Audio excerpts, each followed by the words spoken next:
Hello students, कल जंग की तैयारी है और आज बहुत लेट होकर हम वीडियो भेज रहे हैं। लेकिन समस्या क्या है कि ये जो कोडरमा का जो मॉडल पेपर आया हुआ था उसका हिंदी में सिर्फ इकोनॉमिक्स का था और जो बच्चे इंग्लिश वाले हैं उनको बहुत दिक्कत हो रहा था और उन लोगों का लगातार फ़ोन आ रहा था, क्योंकि जो लोग यूट्यूब पे वीडियो बना रहे हैं वो सेम मॉडल पेपर उठा के डाल दे रहे हैं। सेम जो मॉडल पेपर है हिंदी में उठा के बना के दिए, इंग्लिश कोई करके दिया नहीं। तो इंग्लिश वाले स्टूडेंट के लिए बहुत दिक्कत हो रहा है। तो वे जो स्टूडेंट इंग्लिश मीडियम वाले हैं परेशान ना हो, उनके लिए कॉमर्स बोर्ड हजारीबाग सारे जो मॉडल पेपर था उसको इंग्लिश मीडियम में करके लाया है और विथ आंसर आपके पास रहेगा। तो ध्यान दीजिएगा, अब चूँकि सारे मॉडल पेपर का वीडियो बनाना तो पॉसिबल है नहीं और आप वीडियो देखेंगे नहीं, उतना समय आपके पास अब बचा नहीं है। तो सबसे अच्छी बात यह है कि जितने मॉडल पेपर जारी हुए थे, चाहे कोडरमा का हो, चाहे 2022 में जो एग्ज़ामिनेशन हुआ है वो भी पूरा, जो 2022 में मॉडल पेपर जारी हुआ था वो भी पूरा हिंदी में था। तो उसका भी इंग्लिश करके कॉमर्स बोर्ड हजारीबाग देखिए इस तरह से मॉडल पेपर बनाया है। ये क्वेश्चन हिंदी और इंग्लिश दोनों में रहेगा और इसमें आंसर किया हुआ है। देखिए राइट आंसर जो है उसमें टिक किया हुआ है कि राइट आंसर क्या है। इस तरह से बना के कॉमर्स बोर्ड हजारीबाग आपके सामने लेकर आया है। इसका पीडीएफ यानी हम लोग 250 क्वेश्चन का पीडीएफ कोशिश कर रहे हैं कि 250 से 300 क्वेश्चन का पीडीएफ हो। तो 200 क्वेश्चन का पीडीएफ हमारे पास अभी बन चुका है और ये हमारे पास जो स्टूडेंट पढ़ रहे हैं कॉमर्स बोर्ड हजारीबाग के जो स्टूडेंट हैं उनको तो दिक्कत नहीं है, उनको तो फ्री ऑफ कॉस्ट मिल जाएगा उनके एप्लीकेशन के ऊपर। और जो बच्चे बाहर के हैं, जो आर्ट्स के हैं, साइंस के या कॉमर्स के हैं लेकिन कॉमर्स बोर्ड हजारीबाग से नहीं जुड़ पाए थे किसी कारण से, तो वैसे स्टूडेंट को ये पीडीएफ मिलेगा अपने स्टोर सेक्शन में। और उसके लिए करना क्या होगा, तो जिन बच्चों को पूरा बता रहे 200 क्वेश्चन विथ आंसर और इंग्लिश और हिंदी दोनों मीडियम में, क्योंकि मैक्सिमम मॉडल पेपर हिंदी में आया है तो इसलिए इंग्लिश और हिंदी दोनों मीडियम में इसका आंसर मिलेगा और विथ आंसर मिलेगा। और सबसे इंपॉर्टेंट क्वेश्चन में से ये सब है। अब सारे का वीडियो बनाना तो पॉसिबल है नहीं, इसलिए जो बच्चे कॉमर्स बोर्ड हजारीबाग के हैं उनको तो उनके एप्लीकेशन में स्टडी मटेरियल सेक्शन में मिल जाएगा, लेकिन जो स्टूडेंट कॉमर्स बोर्ड के नहीं हैं वो कहाँ से रिसीव करेंगे इसे। तो उनको क्या करना होगा कि प्ले स्टोर में जाना होगा, मेरा एप्लीकेशन है कॉमर्स बोर्ड हजारीबाग, उसको इंस्टॉल कर लेना होगा। जैसे इंस्टॉल करेंगे नंबर मांगेगा, अपना नंबर डालिएगा, ओटीपी आपके पास आएगा, ओटीपी डालिएगा और एप्लीकेशन रेडी हो जाएगा। जैसे एप्लीकेशन का होम पेज में आप जाइएगा वहीं पे आपको दिखेगा इकोनॉमिक्स मॉडल पेपर का एक बैच दिखेगा, कोर्स दिखेगा, उसको आप परचेज़ करेंगे। कुछ फी उसका होगा, वो पे करके आप परचेज़ करेंगे तो आपके पास माई कोर्स में यानी स्टोर सेक्शन में माई कोर्स होगा, स्टोर में माई कोर्स होगा, माई कोर्स में आपको ये दिखेगा। यानी जैसे आप पेमेंट कर देंगे वहाँ से ऑटोमेटिक ये दिखने लगेगा। और अगर कोई बच्चा चाहता है कि फ़ोन पे यूज़ नहीं करता है और अगर चाहता है कि उसके पास भी ये पीडीएफ हो, तो वो स्टूडेंट हमारे इसी नंबर पर, जो नंबर आपको दिख रहा है 9771580632 पर फ़ोन करके व्हाट्सएप में आप किसी और से फ़ोन पे करवाइए और हम आपको भेज देंगे यहाँ से पीडीएफ। तो पीडीएफ आपके पास चला जाएगा। किसी तरह से आपके पास 200 क्वेश्चन का आंसर होना चाहिए। बहुत ही मिनिमम फ़ी रखा गया है 200 क्वेश्चन के आंसर के लिए कि ओनली 30 रुपीज़, 30 रुपये का आप चार्ज पे कीजिएगा और 200 question with answer English medium में आपको मिल जाएगा। तो ये बहुत मिनिमम फ़ी है, कम से कम आप लोगों को सपोर्ट हो जाए, ये बड़ी बात है। और अगला जो एग्ज़ाम होने वाला है कॉमर्स से रिलेटेड, उसका पहले से ही ये विथ आंसर मॉडल पेपर उसमें डाला रहेगा, तो आप चेक करते रहेंगे। उसके लिए एप्लीकेशन को इंस्टॉल जरूर कर लें प्ले स्टोर से। तो चलिए आज हम लोग कोडरमा का जो मॉडल पेपर था उसको डिस्कस कर लेते हैं। ये देखिए इंग्लिश और हिंदी दोनों मीडियम में, ऊपर हिंदी है और नीचे इंग्लिश है। ध्यान दीजिएगा टिक किसी एक में ही किया हुआ है, आप समझ जाना ए और ए एक ही होता है, अलग अलग नहीं होता है। तो सबसे फर्स्ट क्वेश्चन जो हम लोग यहाँ पढ़ रहे हैं इस आंसर के साथ ही हम लोग देख लेते हैं। फर्स्ट क्वेश्चन जो आपके पास दिया हुआ है बोलता है कि by whom has the calculative approach to utility has been presented. पिछले अगर वीडियो आप देखे होंगे तो ये क्वेश्चन हम पिछले वीडियो में बता चुके थे कि इसमें से कौन है जो यूटिलिटी को कैलकुलेशन के वे में बताया था, यानी बताया कि यूटिलिटी को गणना कर सकते हैं, यूटिलिटी उपयोगिता की गणना की जा सकती है। यूटिलिटी दो तरह का होता है, कार्डिनल अप्रोच, ऑर्डिनल अप्रोच। तो कार्डिनल अप्रोच देने वाले कौन व्यक्ति है, तो मार्शल हैं कार्डिनल अप्रोच देने वाले। और ऑर्डिनल अप्रोच इनका दिया हुआ नहीं है। ऑर्डिनल अप्रोच के अंदर हम लोग पढ़ते थे इंडिफरेंस कर्व, याद रखिएगा। ऑर्डिनल अप्रोच इंडिफरेंस कर्व पढ़ते थे और कार्डिनल अप्रोच के अंदर हम लोग यूटिलिटी एनालिसिस पढ़ते थे, जिसमें टोटल यूटिलिटी था, मार्जिनल यूटिलिटी था, एवरेज यूटिलिटी था, जो कि दिया हुआ है किसका, मार्शल का। दूसरा बोलता है in which time period are all the means of production variable. ऐसा कौन सा समय अवधि होता है जिसमें सारे फैक्टर वेरिएबल होते हैं। आप लोग पढ़े होंगे प्रोडक्शन फैक्टर में, तो 2 प्रोडक्शन फैक्टर 2 पीरियड में होता है, शॉर्ट रन और लॉन्ग रन। शॉर्ट रन में क्या होता था, एक फैक्टर फिक्स होता था, बाकी रिमेनिंग फैक्टर वेरिएबल होता था। लॉन्ग रन में क्या होता है, ऑल फैक्टर वेरिएबल होता है। तो पूछ रहा है इसमें से कौन सा ऐसा प्रोडक्शन का सेशन है जिसके कारण, या कौन सा पीरियड है जिसके कारण सारे फैक्टर वेरिएबल होंगे। तो लॉन्ग रन में सारे फैक्टर क्या होंगे, वेरिएबल हो जाएंगे। लॉन्ग रन में सारे फैक्टर वेरिएबल हो जाएंगे। शॉर्ट रन में क्या होता है, अगर शॉर्ट रन रहता तो शॉर्ट रन में एक फैक्टर फिक्स होता है, रिमेनिंग फैक्टर वेरिएबल होता है। एक फिक्स फैक्टर और बाकी फैक्टर वेरिएबल होते हैं, लेकिन लॉन्ग रन में सारे फैक्टर परिवर्तनशील होते हैं, सारे जो तत्व होंगे परिवर्तनशील होंगे। उदासीनता वक्र क्या होता है, इंडिफरेंस कर्व क्या होता है। इंडिफरेंस कर्व थोड़ा सा यहाँ ध्यान दीजिएगा, वो जो सेट है उसमें सुधार दिया गया है। यहाँ जो है ना डिप्रेशन नहीं होगा, यहाँ डिप्रेशन नहीं होगा, यहाँ होगा कॉन्वेक्स। तो बोलता है इंडिफरेंस कर्व क्या होता है, तो कॉन्वेक्स टू ओरिजिन होता है, कॉन्वेक्स टुवार्ड्स द ओरिजिन होता है इंडिफरेंस कर्व। चलते 4 नंबर क्वेश्चन की तरफ।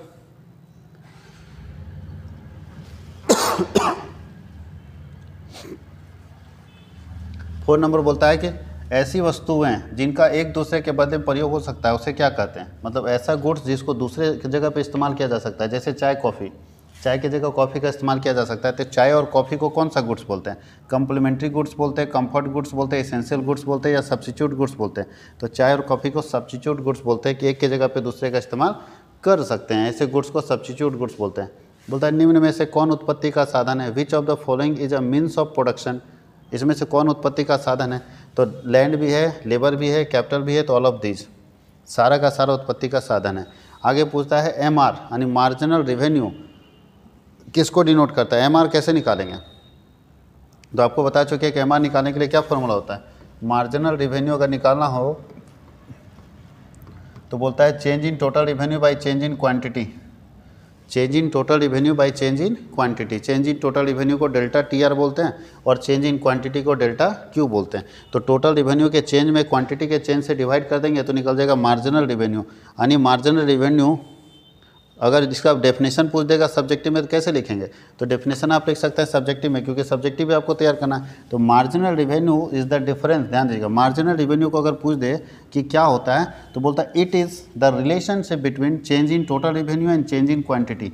टोटल रेवेन्यू में परिवर्तन और क्वांटिटी में परिवर्तन को अगर डिवाइड कर देते हैं तो निकल जाता है मार्जिनल रेवेन्यू। आप लोग सिर्फ ऑब्जेक्टिव के पीछे ध्यान मत दीजिएगा, सब्जेक्टिव भी आपको पढ़ना है, तो इसलिए डिटेल अगर समझते जाएंगे तो बहुत सारा सब्जेक्टिव क्लियर होते जाएगा। जैसे मार्जिनल रेवेन्यू क्या होता है, तो बोलता है कि किसी एक अतिरिक्त इकाई की बिक्री से कुल आय में टोटल रेवेन्यू में जो चेंज होता है उसको हम लोग बोलते हैं मार्जिनल रेवेन्यू। किसी एक अतिरिक्त इकाई के बिक्री से एक एक्स्ट्रा यूनिट को सेल करने से टोटल रेवेन्यू में जो चेंज होता है उसको बोलते हैं मार्जिनल रेवेन्यू। और मार्जिनल रेवेन्यू डिनोट कैसे होता है, delta TR by delta Q. बोलता है कि निम्न में से कौन एक अधिकार की विशेषता नहीं है, विच of the following is not a features of monopoly. इसमें से कौन मोनोपोली का फीचर्स नहीं है, ध्यान दीजिएगा। तो मोनोपोली के अंदर कौन कौन सा फीचर्स नहीं है, फर्स्ट पढ़िए क्या लिखा है, one buyer and many sellers. ये तो है, अगर मोनोपोली मार्केट की बात करें तो एक बायर होता है और बहुत ज़्यादा सॉरी यही, ये देखिए गलत है, ये वन बायर एंड, अगर मोनोपोली मार्केट की बात करेंगे तो मोनोपोली मार्केट में ये नहीं होता है, मोनोपोली मार्केट में यही फीचर्स नहीं है, ध्यान दीजिएगा। वन बायर लिखा है, मैनी सेलर, ऐसा हो ही नहीं सकता, one seller and many buyer होता है। लैक ऑफ क्लोज सब्स्टिट्यूट ठीक है, restriction of entry of new firm ये भी ठीक है। तो याद रखिएगा ये फीचर्स नहीं है, ये उल्टा लिख दिया है, वन बायर लिख दिया और मैनी सेलर लिख दिया, जबकि ऐसा नहीं होता है। वन सेलर होता है और मैनी बायर होता है। मोनोपोली मार्केट में क्या होता है, वन सेलर होता है और मैनी बायर होता है। खरीदने वाले बहुत अधिक होंगे और बेचने वाला अकेला होता है। वन सेलर बोला जाता है, single seller and large number of buyer is a features of monopoly market. एक ऐसा मार्केट जिसमें एक बेचने वाले और बहुत अधिक खरीदने वाले होते हैं, इसको बोलते हैं मोनोपोली मार्केट। मोनोपोली मार्केट में जो मोनोपोली फर्म होता है वो प्राइस मेकर होता है, प्राइस टेकर नहीं होता है, प्राइस मेकर। दो चीज़ ध्यान दीजिएगा, price taker and price maker अंतर है। अगर हम मोनोपोली फर्म हैं, अकेले बेचने हैं, सोचिए 1000 रुपये में अगर अकेले हम ट्यूशन पढ़ाने वाले हो कॉमर्स के, तो क्या होगा, single seller and large number of buyer. तो ऐसी स्थिति में हमारा क्या सिचुएशन होगा, तो एक व्यक्ति एक ट्यूशन पढ़ाने वाला और बहुत सारे लोग पढ़ने वाले हैं, इसको बोलते हैं मोनोपोली मार्केट। यहाँ हम प्राइस मेकर होंगे, हम जो प्राइस आपको बोलेंगे आपको देना पड़ेगा, प्राइस टेकर नहीं होगा। प्राइस टेकर कौन होता है जानते हैं? जब परफेक्ट कंपटीशन मार्केट आता है ना, तो एक फर्म प्राइस टेकर होता है, जो मार्केट हमको प्राइस देगा वही हमको लेना पड़ेगा। जहाँ खूब कंपटीशन होगा वहाँ हम एक फर्म, एक बिजनेस प्राइस टेकर हो जाता है। परफेक्ट कंपटीशन मार्केट में एक बिजनेस प्राइस टेकर होता है एंड मोनोपोली मार्केट में एक बिजनेस प्राइस मेकर होता है। अंतर है, मेकर मतलब हम प्राइस डिसाइड करेंगे, टेकर मतलब है कि मार्केट डिसाइड करेगा, हमको उसको एक्सेप्ट करना पड़ेगा, उसको बोलते हैं प्राइस टेकर।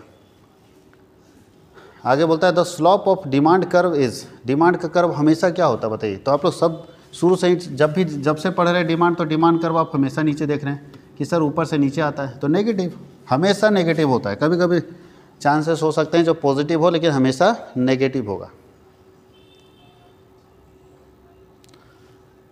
अब बोला है कि एक अर्थव्यवस्था की केंद्रीय समस्या है, the central problem of an economy is, क्या प्रॉब्लम है सेंट्रल प्रॉब्लम इकोनॉमी का? Allocation of resources, economic development, efficient use of resources, all of this. तो अगर आप देखें तो एक इकोनॉमी का सेंट्रल प्रॉब्लम क्या हो सकता है? रिसोर्सेज का allocation, economic development, efficient use of resources, कैसे उसको यूज करें, और ऑल ऑफ द एबव। अगर सही से सेलेक्ट करेंगे तो सेंट्रल प्रॉब्लम क्या होता है बताइए? 3 सेंट्रल प्रॉब्लम है हमारी इकोनॉमी में। क्या उत्पादन करें, what to produce, how to produce and for whom to produce, क्या बनाएं, कैसे बनाएं और किसके लिए बनाएं। ये 3 इकोनॉमिक प्रॉब्लम है हमारी अर्थव्यवस्था में, केंद्रीय समस्या है हमारी अर्थव्यवस्था का। तो वही बोल रहा है कि इसमें से क्या एलोकेशन ऑफ रिसोर्सेज, जो हमारे पास मैन मशीन मटेरियल है उसको एलोकेट करना समस्या है, या इफिशिएंट यूज़ ऑफ रिसोर्सेज, कैसे उसका अच्छे से यूज़ करें वो रिसोर्सेज है, टेंशन है, और इकोनॉमिक डेवलपमेंट। तो ये ऑल ऑफ दीज अगर इसका कर ले तो ज़्यादा अच्छा रहेगा। वैसे ये भी आंसर ठीक था, एलोकेशन ऑफ रिसोर्सेज, लेकिन ऑल ऑफ दीज अगर कर दे तो ये दोनों भी आप ऑप्शन आएगा।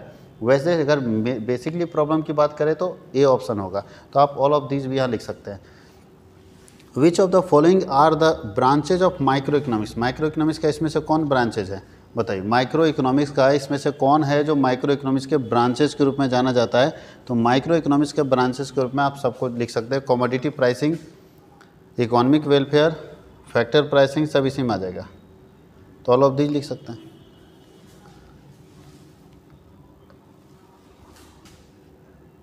बोलता है सप्लाई इज इलास्टिक, किस कंडीशन में सप्लाई इलास्टिक होगा बताइए? सप्लाई इलास्टिक कब होगा? वेरी शॉर्ट रन में, या वेरी लॉन्ग रन में, या अर्ली पीरियड में, या नन ऑफ दीज। तो याद रखिएगा जब सप्लाई है इलास्टिक होता है वेरी शॉर्ट रन में, सप्लाई जो है इलास्टिक हो जाएगा, सप्लाई जो है इलास्टिक हो जाएगा वेरी शॉर्ट रन में। निम्नलिखित में से कौन उत्पत्ति का साधन नहीं है, यानी किसको फैक्टर ऑफ प्रोडक्शन नहीं बोलते हैं? तो ध्यान दीजिए, लैंड बोलते हैं, लेबर को बोलते हैं, कैपिटल को बोलते हैं। मनी को फैक्टर ऑफ प्रोडक्शन नहीं बोला जाता है, मनी को फैक्टर ऑफ प्रोडक्शन नहीं बोला जाता है, मनी को कभी भी फैक्टर ऑफ प्रोडक्शन नहीं बोलेंगे।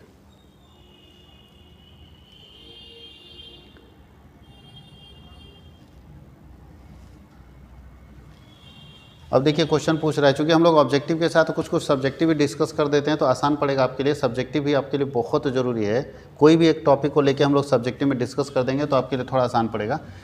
पहला बोला माइक्रो शब्द जो है किस भाषा से आया हुआ है? तो माइक्रो शब्द जो है वो ग्रीक भाषा से आया हुआ है, माइक्रो शब्द ग्रीक भाषा से आया। किसने माइक्रो और मैक्रो को, इकोनॉमिक्स को 2 पार्ट में किसने बांटा? तो याद रखिए रेगनर फ्रिश ने बांटा है। इकोनॉमिक्स को माइक्रो और मैक्रो 2 पार्ट में बांटने वाले जो विद्वान हैं उनका नाम है रेगनर फ्रिश, जो कि Greek language micro and macro 2 word बनाए ग्रीक लैंग्वेज से कि इकोनॉमिक्स को 2 पार्ट में बांट देते हैं, माइक्रो एंड मैक्रो। माइक्रो का मतलब होता है छोटा, मैक्रो का मतलब होता है बड़ा।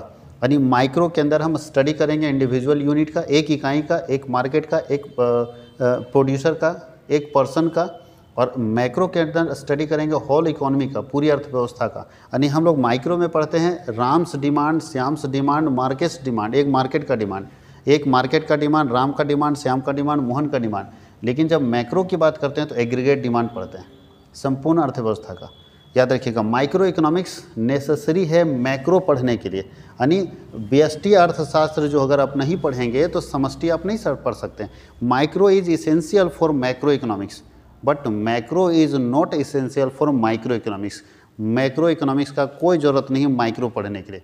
माइक्रो के बिना मैक्रो पढ़ना इम्पॉसिबल है, क्योंकि अगर आप इंडिविजुअल के बारे में स्टडी नहीं कर पाएंगे तो एग्रीगेट होल ऑफ इकोनॉमी के बारे में स्टडी कैसे करेंगे। आप संपूर्ण अर्थव्यवस्था के बारे में कैसे पढ़ पाएंगे। इसलिए बोलता है कि अगर आप चाहेंगे, जैसे मान लो कि हमारे देश में चार लोग हैं, ए बी सी और डी, 4 ही लोग मार्केट में हैं। तो अगर हम एक एक करके चारों बारे में स्टडी करेंगे तभी तो हम डिसाइड कर पाएंगे होल इकोनॉमी का, जिसके अंदर ए बी सी डी चारों है। संपूर्ण अर्थव्यवस्था का अगर हम डिस्कस करना चाहते हैं, पूरे भारत का 4 ही कस्टमर है मान लेते हैं मार्केट में, तो चारों के बारे में पढ़ने के लिए अकेले अकेले तो पढ़ना जरूरी है ना। तो बोलता है अकेले अकेले पढ़ना ज़रूरी है, तभी आप पढ़ पाएंगे। तो ये अगर माइक्रो इकोनॉमिक्स हम नहीं स्टडी करेंगे तो माइक्रो का कोई काम नहीं है, मैक्रो आप पढ़ ही नहीं पाएंगे, समझ नहीं पाएंगे। तो बोलता है कि माइक्रो इकोनॉमिक्स का स्टडी करना मैक्रो इकोनॉमिक्स के लिए ज़रूरी है, तभी आप मैक्रो को समझ पाओगे। लेकिन माइक्रो पढ़ने के लिए मैक्रो का कोई ज़रूरत नहीं, मैक्रो पढ़ने के लिए माइक्रो का ज़रूरत है, मैक्रो पढ़ने के लिए माइक्रो का ज़रूरत है, लेकिन माइक्रो पढ़ने के लिए मैक्रो का कोई ज़रूरत नहीं, क्योंकि हमको एग्रीगेट का क्या ज़रूरत है, हम तो इंडिविजुअल पढ़ रहे हैं। और इसको बोलते हैं स्मॉल, ये छोटा इकोनॉमिक्स होता है और ये लार्ज होता है। और इसको 2 पार्ट में बांटने वाले का नाम क्या बताया, प्रोफेसर रैगनर फ्रिश, जिन्होंने इकोनॉमिक्स को 2 पार्ट में बांटा। और ये कौन से लैंग्वेज से निकाला है, ग्रीक लैंग्वेज से निकाला है। जो वर्ड निकले हैं माइक्रो एंड मैक्रो। माइक्रो का मतलब पूछ देगा कि व्हाट इज माइक्रो इकोनॉमिक्स, तो बोल सकते हैं study of individual units. It refers to those economics in which study of individual units, individual market, individual form, ये आप यहाँ कर सकते हैं। इसके अंदर क्या करते हैं हम लोग, इसके अंदर हम लोग प्राइसिंग डिसीजन पढ़ते हैं। किसी वस्तु का जो मूल्य निकाला जाता है ना किसी वस्तु का जो कीमत तय किया जाता है वो यहाँ तय किया जाता है माइक्रो के अंदर। मैक्रो में कीमत तय नहीं होता है, मैक्रो में इनकम एंड एम्प्लॉयमेंट तय होता है। माइक्रो में हम लोग नेशनल इनकम की बात करते हैं, मैक्रो में हम लोग इनकम एंड एम्प्लॉयमेंट तय करते हैं, मैक्रो में हम लोग गवर्नमेंट बजट की बात करते हैं, मैक्रो में हम लोग इंपोर्ट एंड एक्सपोर्ट की बात करते हैं, जिसको हम लोग बोलते हैं balance of payment and balance of trade. यहाँ हम लोग फॉरेन एक्सचेंज रेट की बात करते हैं, और यहाँ हम लोग पढ़ते हैं डिमांड की बात करते हैं, सप्लाई की बात करते हैं, फैक्टर प्राइसिंग की बात करते हैं, वो सब माइक्रो के अंदर आता है। तो याद रखिएगा, बहुत सारा बड़ी चीज़ हम बता दिए आपको एक छोटे से क्वेश्चन में। हम लोग चाहे ना तो एक क्वेश्चन के ऊपर 1.5 घंटे का लेक्चर ले सकते हैं, बट अभी उतना समय नहीं है, तो हम लोग कोशिश करेंगे थोड़ा थोड़ा बात में ऑब्जेक्टिव सब्जेक्टिव दोनों साथ ही साथ करते चले जाएं, तो आपको फ़ायदा इसका ज़बरदस्त मिलेगा। अगर आप पूरे लेक्चर को सुनेंगे तो बहुत सारे क्वेरीज ख़त्म हो जाएंगे। और एक काम और कर सकते हैं, अगर आप लोगों को कोई दिक्कत हो किसी चीज़ को लेके, तो आप इस वीडियो के कमेंट सेक्शन में कमेंट कर दीजिएगा। तो कल मॉर्निंग में 9 बजे हम लोग फिर से जुड़ेंगे। अगर आपको दिक्कत नहीं होगा तो लाइव सेशन में जुड़ेंगे, अगर प्रॉब्लम होगा तो कमेंट सेक्शन कर दीजिएगा। अगर लगेगा कोई टॉपिक तो उसको डिस्कस कर देंगे, तो आसान हो जाएगा, आसानी से आपको समझ आ जाएगा। तो हम लोग डिस्कस कर 9 बजे कर देंगे। तो 9 बजे अगर मिलते हैं हम लोग लाइव सेशन में, या तो रिकॉर्डेड फॉर्म में भी आपके जितने भी क्वेश्चंस होंगे उस क्वेश्चन को हम लिख लेंगे और समझाते चले जाएंगे, तो आपके लिए आसान पड़ जाएगा। तो 9 से 11 बजे तक अगर आप देख लेते हैं 2 घंटा वीडियो, काफ़ी हो जाएगा और अच्छे से कमांड हो जाएगा। अगर आपको दिक्कत होगा तो आगे लिखा है, economic problem is basically a problem of what. Economic problem किस चीज़ का प्रॉब्लम है, तो भैया प्रॉब्लम ही तो सिलेक्शन का, चॉइस का। Economic problem means problem of choice. लोगों के पास समस्या क्यों है, बस चुनने का। जिस दिन ये चॉइस खत्म हो जाएगा उस दिन समस्या खत्म हो जाएगा। कोई इच्छा नहीं, कोई चॉइस नहीं, तो समस्या खत्म। उपयोगिता के निम्न में से कौन सी विशेषता है, इसमें से कौन सा जो है यूटिलिटी का फीचर्स है, मतलब कौन सी ऐसी विशेषता है जो उपयोगिता में पाई जाती है। तो याद रखिएगा, जो विशेषता उपयोगिता में पाई जाती है वो ये है, utility is a psychological concept. Utility is a psychological concept जो एक हर प्रोडक्ट के यूटिलिटी में पाया जाता है। उपयोगिता को मापा जा सकता है। यूटिलिटी को कैसे क्या किया जाता है, कैसे कैसे मापा जा सकता है, तो उपयोगिता को मापा जा सकता है मुद्रा में, वस्तु में, किस में मापा जा सकता है। तो याद रखिएगा, उपयोगिता को मुद्रा में भी मापा जा सकता है। यूटिलिटी को हम लोग मनी में भी मेजर कर सकते हैं, ठीक है। और इसी को प्रोफेसर मार्शल दिए हैं कि यूटिलिटी को मनी में मेजर करना है। बोलता है निम्न में से कौन गोसेन का दूसरा नियम, याद कीजिए गोसेन का दूसरा नियम हम लोग बोलते थे इक्वी मार्जिनल यूटिलिटी। देखिए यहाँ लिखा है law of equi marginal utility. Law of equi marginal utility जो है वो गोसेन का सेकेंड लॉ है। गोसेन का सेकेंड लॉ है law of equi marginal utility. Law of equi marginal utility जो है वो गोसेन का सेकेंड लॉ है, और इसी को हम लोग बोलते हैं गोसेन। क्या है गोसेन, जो मार्जिनल यूटिलिटी था, मार्जिनल यूटिलिटी क्या है, लॉ ऑफ मार्जिनल यूटिलिटी क्या बताता है बताइए। लॉ ऑफ मार्जिनल यूटिलिटी बताता है कि जैसे जैसे हम किसी वस्तु का उपभोग करते जाते हैं उससे मिलने वाला सेटिस्फेक्शन धीरे धीरे कम होने लगता है। जैसे जैसे हम किसी वस्तु का उपयोग करते जाते हैं उससे मिलने वाला सेटिस्फेक्शन धीरे धीरे कम होते जाता है, और इसी कमी को हम लोग बोलते हैं लॉ ऑफ मार्जिनल यूटिलिटी। और लॉ ऑफ मार्जिनल यूटिलिटी को के एक नए रूप के नए नाम से ये दिए, law of equi marginal utility के नाम से दिए। गॉसियन का सेकेंड लॉ यही बोलता है, law of equi marginal utility.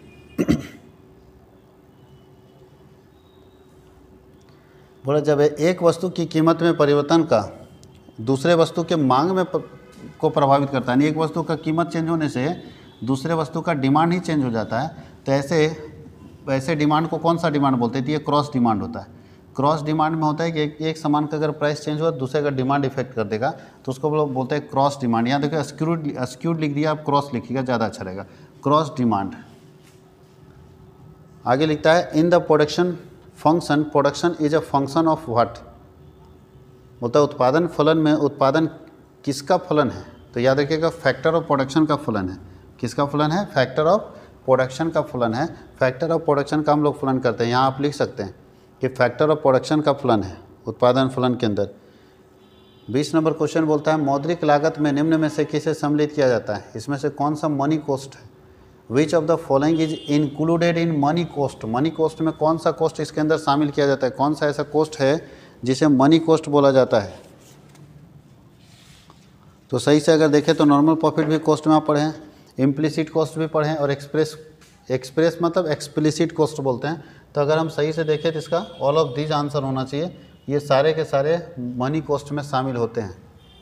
समष्टि अर्थशास्त्र के अंतर्गत निम्न में से किसका अध्ययन किया जाता है? बताइए समष्टि अर्थशास्त्र में इसमें से कौन? इनकम एंड एम्प्लॉयमेंट थ्योरी पढ़ते हैं, business cycle, general price level? नहीं, इनकम एंड एम्प्लॉयमेंट थ्योरी ही पढ़ते हैं हम लोग। जनरल प्राइस लेवल जो है हम लोग पढ़ते हैं माइक्रो के अंदर, बिजनेस साइकिल भी वहाँ। पूंजी के स्टॉक की वृद्धि, the increase in the stock of capital is called, अगर कैपिटल स्टॉक बढ़ रहा है तो वो कहलाता है कैपिटल फॉर्मेशन। पूंजी के स्टॉक की वृद्धि क्या कहलाती है? पूंजी निर्माण कहलाती है, कैपिटल फॉर्मेशन। थोड़ा ध्यान दीजिएगा, हिंदी वाले हम इंग्लिश में टिक मार रहे तो हिंदी में भी मार लीजिएगा, दोनों सेम ही रहेगा, दो जगह पे नहीं ना टिक मारा जा सकता है। प्रवाह के अंतर्गत निम्न में शामिल है, बताइए। अगर फ्लो की बात करें तो इसमें फ्लो के अंदर कौन कौन सा चीज़ शामिल होता है? Consumption, income, investment, all of these. Flow के अंदर कौन सा चीज़ शामिल होता है? कंजम्पशन, इनकम जो है, इन्वेस्टमेंट, ऑल ऑफ दीज। तो फ्लो के अंदर तीनों का तीनों चीज़ शामिल होता है, ऑल ऑफ दीज इसका सही आंसर होगा। प्राथमिक क्षेत्र में सम्मिलित है, प्राइमरी सेक्टर में एग्रीकल्चर सम्मिलित है, एग्रीकल्चर ही यहाँ पे आएगा क्योंकि लघु उद्योग वगैरह प्राइमरी सेक्टर में आता है। NNP कैसे निकालेंगे? खुद सोचिए, हम आपको बताए भी थे कि नेट निकालना है, ग्रॉस दिया तो ग्रॉस से नेट निकालने के लिए डेप्रिसिएशन माइनस कर देते थे। ये देखिए यहाँ वीयर जो लिखा है ना उस जगह पे डेप्रिसिएशन लिख दीजिएगा। डेप्रिसिएशन बोलता है GNP/MP minus depreciation equal to NNP/MP। GNP/MP minus depreciation equal to NNP/MP, ये हो जाएगा आपका।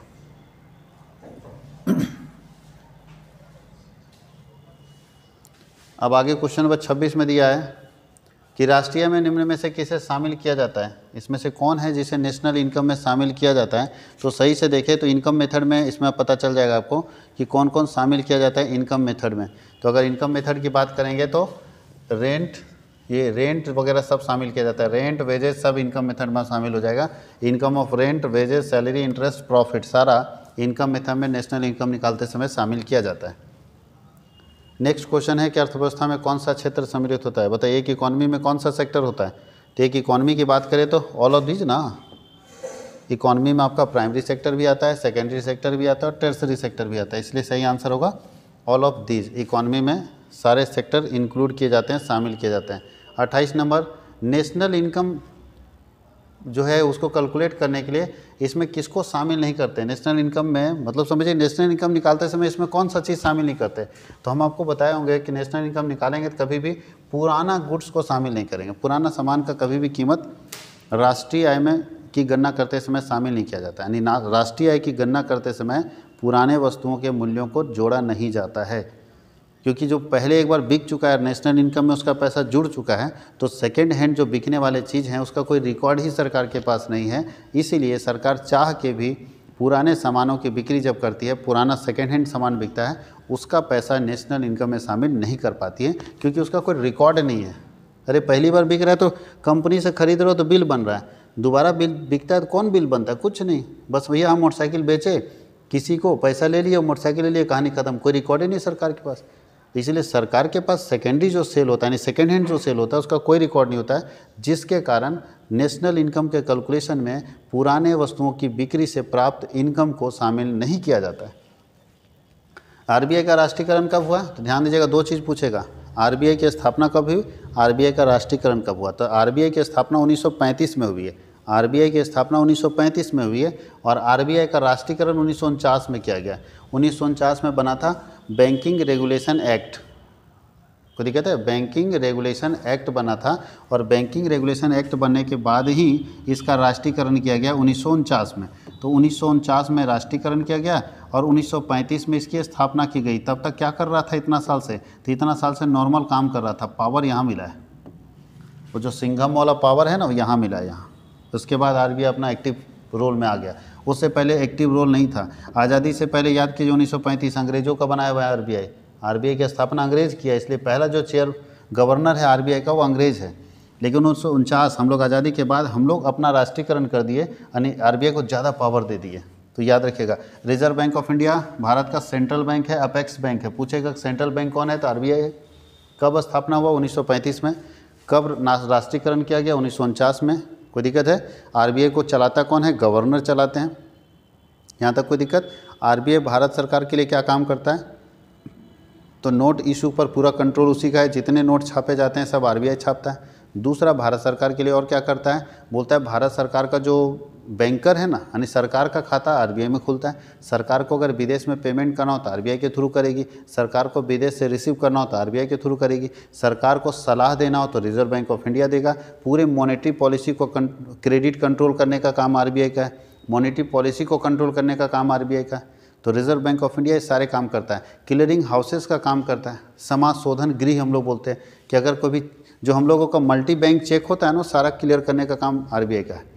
आरबीआई सारा काम देखता है। क्रेडिट कंट्रोल के अंदर दो क्वालिटी टेक्निक आप देखे थे, quantitative technique and qualitative technique. अगर आप पढ़े होंगे तो गुणात्मक तकनीक है और मात्रात्मक तकनीक है। Reserve bank of India credit control करने के लिए काम करता है, यानी साख नियंत्रण करने के लिए आरबीआई ये सारे काम करता है।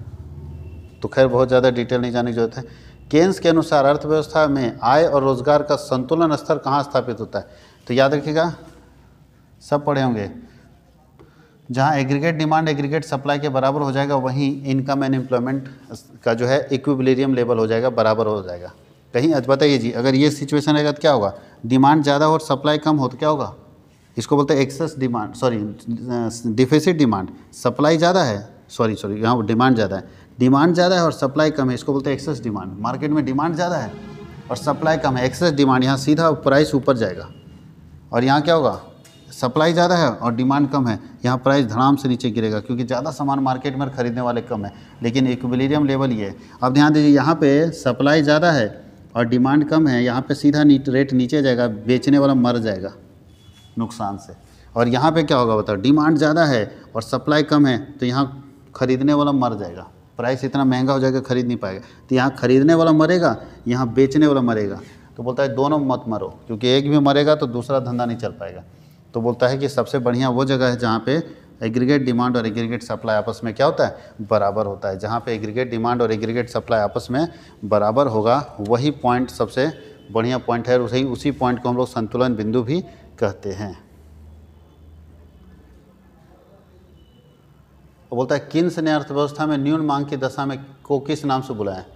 किन्स जो है वो जो लो डिमांड था इकोनॉमी में, उसको और किस नाम से बुलाया? लो डिमांड ऑफ इकोनॉमी को किस नाम से किन्स ने बुलाया? तो उसको बोलते हैं अपूर्ण रोजगार संतुलन के नाम से बुलाया है। अपूर्ण रोजगार संतुलन के नाम से बनाया। पंजाब नेशनल बैंक क्या है? तो भाई पंजाब नेशनल बैंक तो कॉमर्शियल बैंक है। पंजाब नेशनल बैंक क्या है? कॉमर्शियल बैंक है।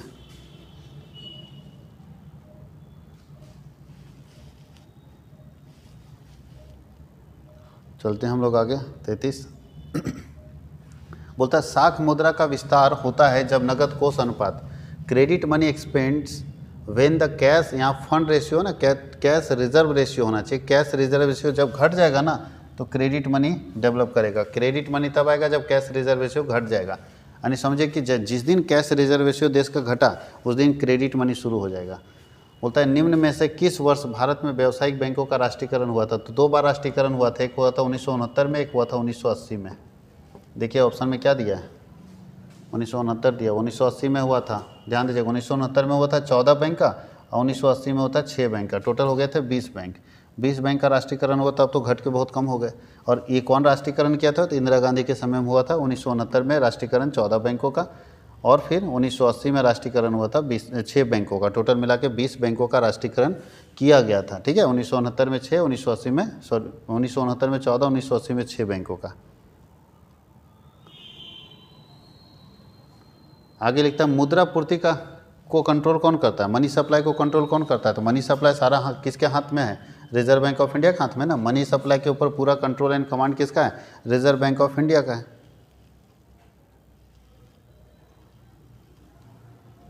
अच्छा, प्राइमरी डेफिसिट कैसे निकालेंगे? तो आप सभी लोग जानते होंगे प्राइमरी डेफिसिट निकालने के लिए क्या करते हैं?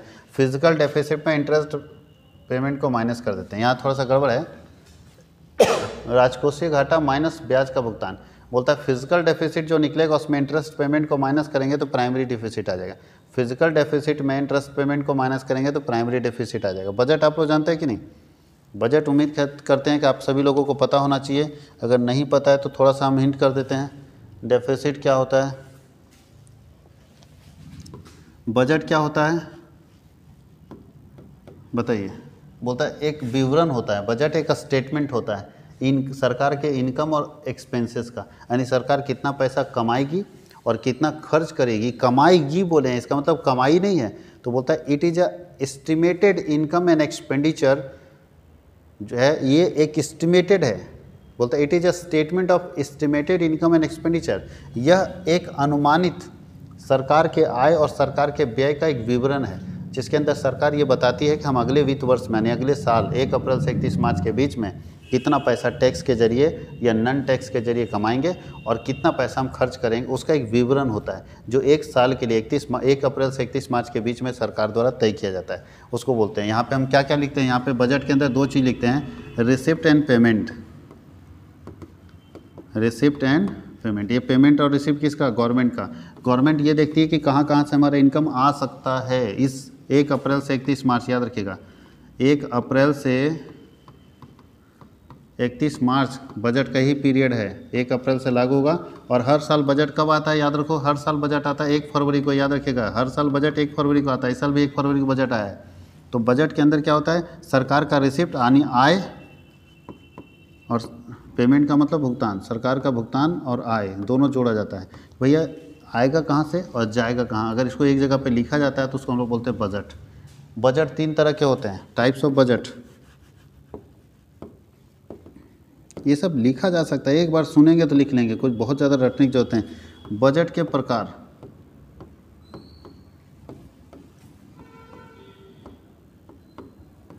तीन तरह के बजट होते हैं, सब समझ जाइएगा तो बहुत आसानी से समझ जाएगा, एकदम छोटा सा चीज़ है। पहला होता है surplus budget. Surplus budget, surplus मतलब क्या होता है? फायदे में गए, इसको बोलते हैं आधिक्य बजट। बताइए सरप्लस में कब होंगे?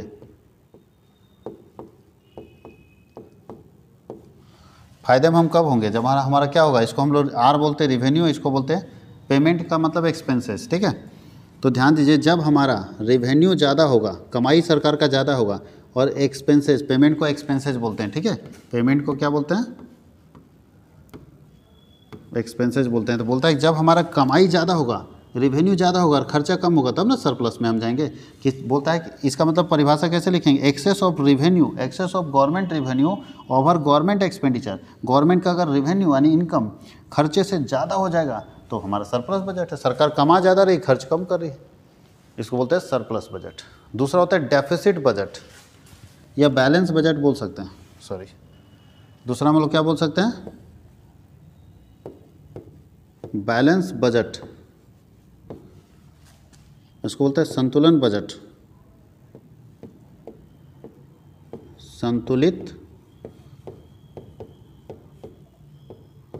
यहाँ क्या होगा? सरकार का रेवेन्यू और सरकार का खर्चा दोनों आपस में क्या होगा? बराबर हो जाएगा। सरकार का रेवेन्यू और सरकार का खर्चा दोनों आपस में क्या होगा? बराबर हो जाएगा। और तीसरा होता है डेफिसिट बजट। घाटे का बजट,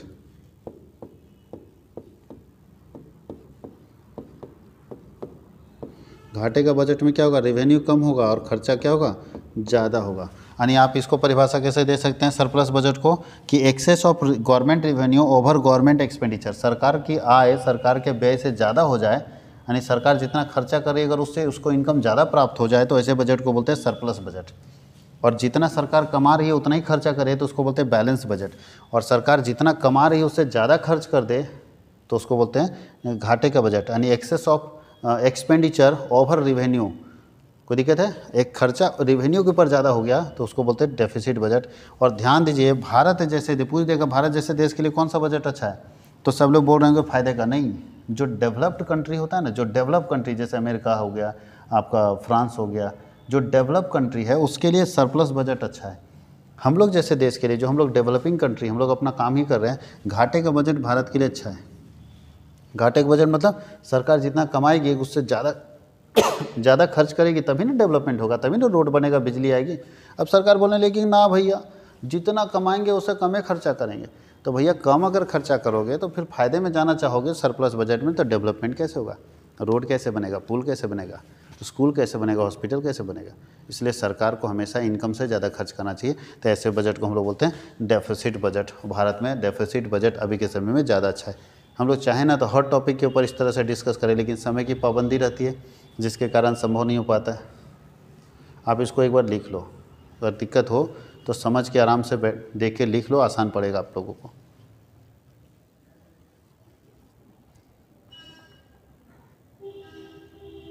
इसको बोलते हैं स्पाइडर नोट्स। कम पढ़िए और पूरा बजट चैप्टर आपका ख़त्म हो गया। अगर इसमें सिर्फ एक चीज़ और बता दें, डेफिसिट के टाइप्स बता दें, तो बजट का पूरा कंटेंट ख़त्म हो गया।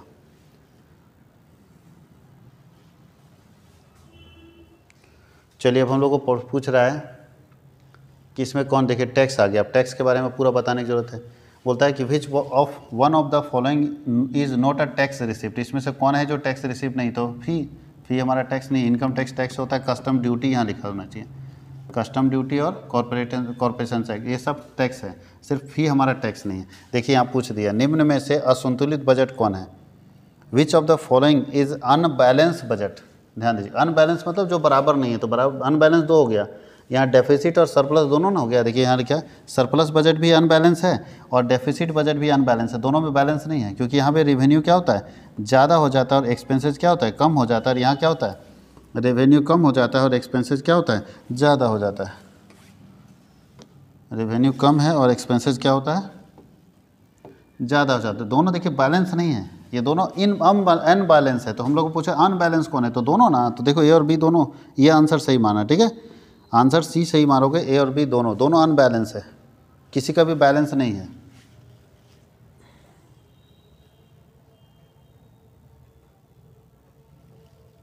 बोला ऐसा टैक्स सिस्टम बताइए, ऐसा टैक्स सिस्टम, बोलता है the tax system in which the rate of tax decreases with the increase in income. अच्छा, ऐसा टैक्स सिस्टम बताओ इस दुनिया में, क्या कहीं ऐसा टैक्स लगाया जाता है। जैसे जैसे लोगों का इनकम बढ़ते जाएगा टैक्स का रेट घटते जाएगा। भारत में ऐसा नहीं लग रहा अभी। भारत बोलता है क्या है, भारत बोलता है बाबू लोग देख लो इधर, भारत का जो टैक्स सिस्टम है, नीचे ही बता देता हूँ मैं,